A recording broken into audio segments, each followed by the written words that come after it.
આજે પોરબંદર જિલ્લાની તાલુકાની મોઢવાડા તાલુકા પંચાયતની સીટ ઉપર મેં મારા ગામ મોઢવાડાની અંદર આજે મતદાન કર્યું.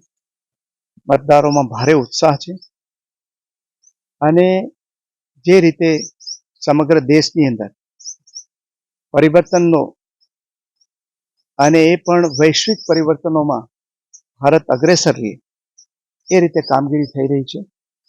અને જે રીતે રાજ્ય સરકાર ભારતીય જનતા પાર્ટીના નેતૃત્વની અંદર કામ કરી રહી છે એ રીતે આખો દેશ આજે જે યશસ્વી પ્રધાનમંત્રી નરેન્દ્રભાઈની આગેવાનીમાં એક થઈને ભારતીય જનતા પાર્ટી સાથે જોડાઈને વિકાસની હરણફાળ ભરી રહ્યું છે. એ રીતે ગુજરાતમાં પણ આપણા લોકપ્રિય મુખ્યમંત્રી ભૂપેન્દ્રભાઈ પટેલની આગેવાનીમાં ગુજરાત સમગ્ર દેશમાં વિકાસનું નેતૃત્વ કરી રહ્યું છે.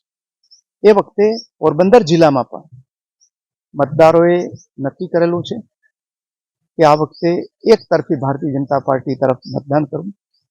અને એ સંદર્ભે આજે અહીંયા પોરબંદર જિલ્લા પંચાયતની 18 બેઠકોમાંથી 2 બેઠક બિનહરીફ થઈ છે. પોરબંદર મહાનગરપાલિકાની 52 બેઠકમાંથી 11 બેઠક બિનહરીફ થઈ છે.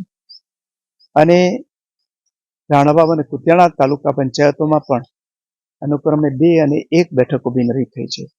ત્યારે આજે યોજાઈ રહેલી જે બાકીની બેઠકોની ચૂંટણી છે એમાં તમામ બેઠકો ઉપર ભારતીય જનતા પાર્ટી વિજય મેળવીને પ્રજાના સહકારથી, પ્રજાની ઈચ્છાથી એક રેકોર્ડ પ્રસ્થાપિત કરશે.